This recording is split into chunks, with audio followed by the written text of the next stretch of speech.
Good morning to all of you students. In previous class, we studied about French Revolution. छात्रों, पिछले class में जो French revolution के संबंध में हम लोगों ने विस्तृत चर्चा की थी।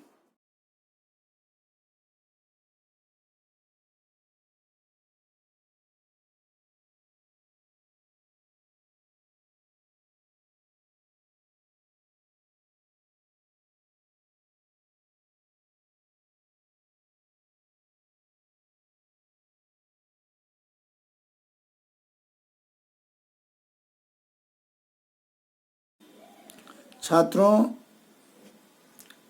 पिछले क्लास में मैंने तुम लोगों को कुछ प्रश्न मल्टीपल चॉइस और कुछ क्वेश्चन 5 मार्क्स को दिया था, जिसका उत्तर सबमिट करना था।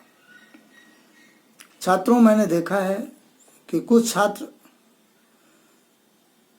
तो क्वेश्चन का जवाब यानी आंसर अच्छे ढंग से सबमिट किया है। कुछ छात्र लगता है कि उस क्वेश्चन को समझ ही नहीं पाए। एग्जाम्पल के तौर पर कौन सा क्वेश्चन है जिसको अधिकांश छात्रों ने उत्तर सही नहीं लिख पाया, उसकी चर्चा मैं एक बार कर देता हूं। क्रांतिकारियों के द्वारा कॉमन पीपल में कलेक्टिव आइडेंटिटीज पैदा करने के लिए कौन कौन से कदम उठाए थे। इस क्वेश्चन का जवाब अधिकांश छात्रों ने सही सबमिट नहीं किया है। तो मैं चाहूँगा कि वीडियो को सुनकर साथ ही जो एनसीईआरटी की बुक है उसको पढ़कर जो भी प्रश्न यहाँ से तुम लोगों को दिए जाते हैं उसको प्रॉपर फॉर्मेट में अच्छी तरह लिखकर सबमिट करना चाहिए, या आगे जो दिया जाएगा उसको सबमिट करना। Today we will learn Napoleon's period from 1799 to 1850। छात्रों, नेपोलियन का जो कोड है, जिसे सिविल कोड ऑफ 1804 कहते हैं, इसको बताने से पहले, चूंकि नेपोलियन के बारे में पहले भी तुम किसी क्लास में इसकी चर्चा नहीं थी, इसीलिए मैं नेपोलियन के बारे में अति संक्षिप्त में पहले तुम्हें कुछ बताना चाह रहा हूँ। ध्यान से सुनने की जरूरत है। नेपोलियन का पूरा नाम नेपोलियन बोनापार्ट था। 15 अगस्त 1769 में इटली के कोर्सिका पर इनका जन्म हुआ था। कोर्सिका को नेपोलियन के पैदा होने के एक साल बाद ही फ्रांस ने एक्वायर कर लिया। चूंकि इसकी माँ इटली की थी, इसीलिए उसका मदर टंग इटालियन था। जब उन्हें प्राथमिक शिक्षा प्राइमरी स्कूल के लिए दाखिला कराया गया तो मदर टंग इटालियन होने के कारण जो फ्रेंच स्पीकिंग बच्चे क्लास में थे उन्हें काफ़ी चिढ़ाते भी थे, लेकिन उसका सामना करते हुए ही जल्द ही उसने फ्रेंच अच्छी तरह सीख ली और निरंतर आगे बढ़ने लगा। 1785 में उसने मिलिट्री स्कूल ऑफ फ्रांस से ग्रेजुएशन की डिग्री ली। छात्रों, जब किसी को का लक्ष्य निर्धारित होता है, यानी कोई छात्र अपना लक्ष्य बना लेता है और उसकी ओर अग्रसर होता है, तो उसे निश्चित ही सफलता मिलती है। और मिलिट्री स्कूल से ग्रेजुएशन करने के बाद जो ही वह निकलता है, तो फ्रांस गवर्नमेंट ने उसे सेकंड लेफ्टिनेंट के पद पर उसकी नियुक्ति कर लेता है, जो बहुत ही महत्वपूर्ण आर्मी का डिपार्टमेंट होता है, आर्टिलरी, उसमें वह अपनी नौकरी शुरू करता है।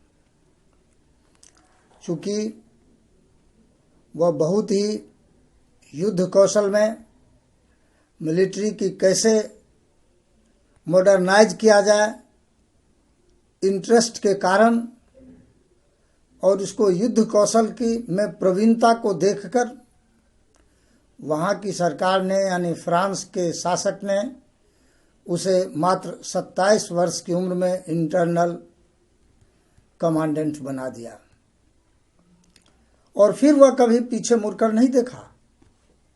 उस समय फ्रांस जो स्वतंत्रता हासिल उसने जो की थी, उसमें जो उन्होंने रिफॉर्म था, उनकी जो विशेषता थी, वह यूरोप के अन्य देशों में प्रचार प्रसार कर रहा था और अनेक राष्ट्रों से युद्ध कर रहा था। इन्हें युद्ध में भेजा गया और कई युद्ध इनके नेतृत्व में जीता भी फ्रांस ने। और जब इनको मिस्र की घाटी पर अधिकार करने के लिए, यानी इजिप्ट पर को जीतने के लिए भेजा गया, तो वहाँ से जीतने के बाद फ्रांस आया और नील की घाटी में भ्रमण के लिए गए, निरीक्षण के लिए गए। एकाएक उनको यह घटना 1799 की है और उनको यह सूचना मिली कि फ्रांस में की गतिविधि, इंटरनल गतिविधि ठीक नहीं है, और यह सुनते ही वह यात्रा बीच में ही छोड़कर आ गए। और इस दौरान विभिन्न युद्धों में जो फ्रांस को सफलता दिलाई थी, लोगों ने, आम कॉमन पीपल में, कि यह फ्रांस को बहुत आगे ले जाएगा, इनसे बहुत खुश था और इन्होंने फ्रांस का, अपने आप ही फ्रांस का राजा घोषित कर दिया गया। इनके जीवन में अनेक घटनाएं घटी, सबकी चर्चा यहाँ मैं आवश्यक नहीं समझता, लेकिन एक दो घटना की चर्चा मैं कर देना चाहता हूँ। देखो, एक बार की घटना है जब यह समुद्र में चले एक द्वीप से दूसरी द्वीप पर, जहाँ इनको पहुँचना था वहाँ नहीं पहुँच करके इनका नाव भटक गया और किसी दूसरे अननोन आइलैंड पर पहुँच गए। वहाँ उतरने के बाद देखा कि यहाँ कोई नहीं है, मैं ही अकेला हूँ। तो इन्होंने एक पंक्ति बोली, I am monarch of all, I serve. मतलब हुआ छात्र कि जहाँ तक मैं देखता हूँ वहाँ तक का मैं राजा हूँ। दूसरी घटना है जब फ्रांस के पोप ने, जब उसका राज तिलक हो रहा था, तो उनको पोप ने उसे मुकुट पहनाने की चेष्टा की। तुरंत नेपोलियन बोनापार्ट ने उसे रोक दिया और यह कहकर रोका कि यह मुकुट हमें विरासत में नहीं मिली है, मैं इसे अपनी मेहनत के बल पर हासिल किया हूँ, और वह स्वयं मुकुट पहन लिया। छात्रों जब मुकुट पहन लिया, वहाँ के राजा हो गए, तो कोई भी व्यक्ति जो मेहनती होता है, अपने बलबूते पर आगे पहुँचता है, तो उसमें बहुत, उसके मन में बहुत सारी आकांक्षाएं होती है, इच्छाएं होती है कि हम जनता की सेवा करें, कौन कौन से हम रिफॉर्म करें, सुधार करें कि जनता हमको जी जान से चाहे। तो नेपोलियन बोनापार्ट ने भी एक से एक कार्य करना शुरू किया, और इसी दौरान 1804 में उन्होंने एक कोड की घोषणा की, सिविल कोड, जो सिविल कोड 1804 के नाम से जाना जाता है। और चूंकि नेपोलियन ने ही इसे इंट्रोड्यूस किया था, इसीलिए इसे नेपोलियन का कोड भी कहते हैं। अब इस कोड में तो यही बात हमको वर्णन करना है या हमको जानना है कि नेपोलियन ने कौन कौन से रिफॉर्म किए, कौन कौन से सुधार का काम किया। अब एक एक करके इसकी चर्चा मैं करता हूं कि कौन कौन सा काम या रिफॉर्म नेपोलियन के द्वारा किया गया। जो सबसे पहला वर्क था, वह वर्क था, he did away with all the privileges based on birth. जन्म पर आधारित विशेषाधिकार जो भी फर्स्ट और सेकंड स्टेट के लोगों को दिया जाता था, उसको समाप्त कर दिया गया।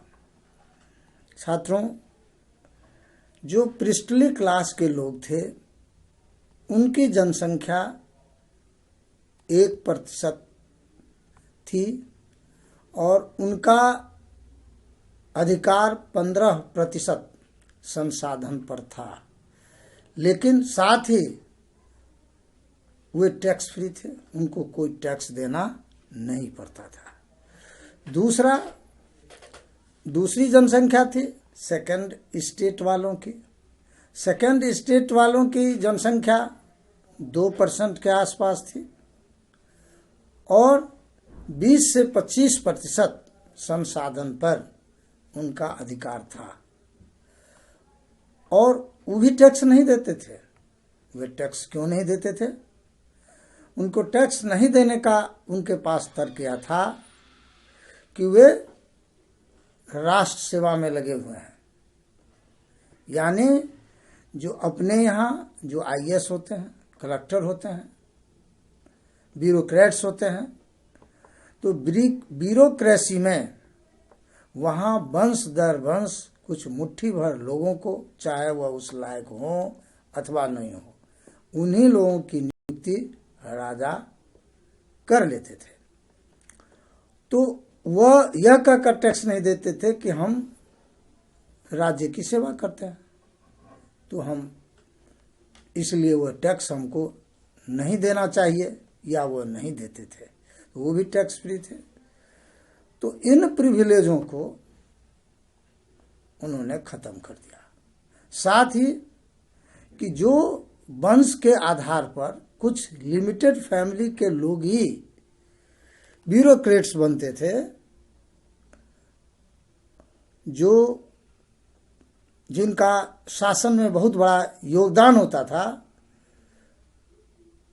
उनको योग्यता के आधार पर उनको नियुक्त किया जाने लगा। तो यह खत्म कर दिया विशेषाधिकार। यह एक फ्रांस के लिए एक बहुत बड़ा काम था। दूसरा, एस्टेब्लिश्ड इक्वलिटी बिफोर लॉ। कानून के समक्ष सभी बराबर है, यह एस्टेब्लिश्ड हुआ। इसमें क्या था कि यदि थर्ड स्टेट के लोग यदि कोई गलती करते हैं और उसी प्रकार की गलती यदि सेकंड और फर्स्ट स्टेट के लोग भी करते हैं तो थर्ड स्टेट के लिए अलग पनिशमेंट, फर्स्ट और सेकंड के लिए अलग पनिशमेंट।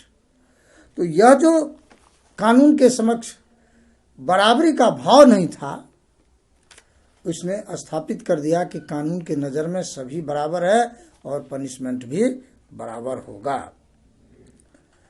और जो तीसरा, सिक्योर्ड राइट टू प्रॉपर्टी, संपत्ति के अधिकार को सुरक्षित बनाया गया कि यह संपत्ति तुम्हारी है तो तुम्हारी ही रहेगी, इसे कोई ले नहीं सकता है। हाँ, एक बात थी कि जैसे वहाँ ट्रांसपोर्टेशन का डेवलपमेंट चाहे अन्य डेवलपमेंट हो गया है और सरकार की कोई ज़रूरत है लैंड की, उसो के मान लीजिए रोड बनानी है, तो वह सरकार आपको उचित मुआवजा देकर आपसे ले सकती है। लेकिन कोई भी नागरिक आपकी संपत्ति को, आपकी प्रॉपर्टी को नहीं ले सकता है। ऐसा उसने बना दिया कि संपत्ति के अधिकार को सुरक्षित कर दिया। एबोलिश्ड द फ्यूडल सिस्टम, जमींदारी प्रथा, क्योंकि उत्पादन का साधन मुख्य रूप से लैंड ही था। और तो फ्यूडल सिस्टम में क्या था, जमींदार होते थे और उसके नीचे पीजेंट्स और वर्कर्स, लैंडलेस पीपल काम करते थे उसके खेतों में। तो यह जो सिस्टम था, इस सिस्टम को, फ्यूडल सिस्टम को उसने एबोलिश कर दिया। He freed peasants from serfdom manorial duties. छात्रों, यहाँ दो वर्ड आया है, एक है सर्फडम और दूसरा हुआ है मैनोरियल ड्यूटीज। तो सर्फडम माने भूदासत्व, यह सिस्टम था। तो भूदासत्व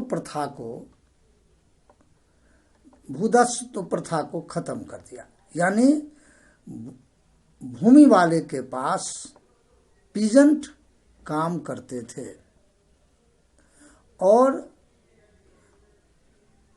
उनका जो हिसाब किताब था वह बहुत ही पेचीदा था, जिसके कारण जो किसान थे उनके यहाँ दास के रूप में काम करते थे, यानी जबरदस्ती समझो कि काम करना पड़ता था उनके यहाँ। तो इस प्रथा को नेपोलियन बोनापार्ट ने खत्म कर दिया, किसान को फ्री कर दिया। और मेमोरियल की जो हिंदी होती है वह होती है जागीरदारी।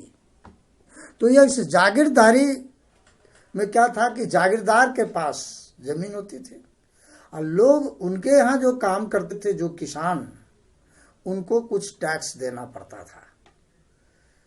तो इस टैक्स को खत्म कर दिया, यानी यह सिस्टम को, मेमोरियल और सर्फडम सिस्टम को खत्म कर दिया, जिससे किसान क्या हो गए, फ्री हो गए। अब वह किसी के दास नहीं रह गए और जो काम करेगा उसके बदले उसको अब कोई शुल्क या टैक्स नहीं देना पड़ेगा। इसके बाद अब यह तो गांवों की बात हो गई। शहरों में गिल्ड सिस्टम था। व्यापारी क्या करते थे, दूसरी जगह से कोई आदमी यदि व्यापार करना चाहेगा तो व्यापारियों का एक समूह होता था। जो कोई दूसरा आदमी उसमें व्यापार करना चाहेगा उस क्षेत्र में, तो बिना गिल्ड के परमिशन का या सहयोग से वह व्यापार नहीं कर सकता है। इसीलिए गिल्ड सिस्टम जो था, गिल्ड रिस्ट्रिक्शन उसको बोल सकते हैं हम, गिल्ड का प्रतिबंध बोल सकते हैं हम। तो गिल्ड रिस्ट्रिक्शंस को क्या किया, वर रिमूव्ड, गिल्ड रिस्ट्रिक्शन को खत्म कर दिया गया। तो इस तरह से बहुत सारे महत्वपूर्ण सुधार हुए और डेवलपमेंटल वर्क भी हुआ। एग्जाम्पल के तौर पर transport and communication system were improved. Transport यानी यातायात और संचार की जो व्यवस्था थी उसको भी बड़े पैमाने पर उसमें सुधार लाया गया, क्योंकि व्यापार का जो मेरुदंड होता है वह होता है ट्रांसपोर्ट और कम्युनिकेशन। तो इसमें बहुत ही द्रुत गति से इसमें इसका विकास किया गया। साथ ही साथ माप तौल, अब देखो व्यापार में क्या कहाँ असुविधा होती है, जब देश के एक कोने में माप तौल की अलग पद्धति और दूसरे कोने में अलग पद्धति, जिसके कारण व्यापारियों को काफी कठिनाई होती थी। तो क्या किया, स्टैंडर्डाइज वेट्स इंट्रोड्यूस्ड। स्टैंडर्ड माप तौल की पद्धति को इंट्रोड्यूस किया, जिससे व्यापारियों को कोई असुविधा नहीं हो और देश आगे बढ़े। छात्रों, तो इस प्रकार अनेक तरह के सुधार नेपोलियन ने किया। देखो, नेपोलियन ने लोकतंत्र की हत्या, लोकतंत्र का गला जरूर घोटा, लेकिन जिस तरह के सुधार यह विश्व स्तर पर देखने को मिलता है कि राजतंत्र में डेवलपमेंटल वर्क यानी विकासात्मक कार्य बहुत कम होता था, लेकिन नेपोलियन ने राजतंत्र भले स्थापित कर दिया, लेकिन विकास का काम, सुधार का काम, देश को आगे बढ़ाने का काम उन्होंने जो किया वह सराहनीय है। विश्व के लोग, विश्व के देश उनसे बहुत सारे चीज़ों को सीखता है कि किस तरह नेपोलियन ने देश को आगे बढ़ाया।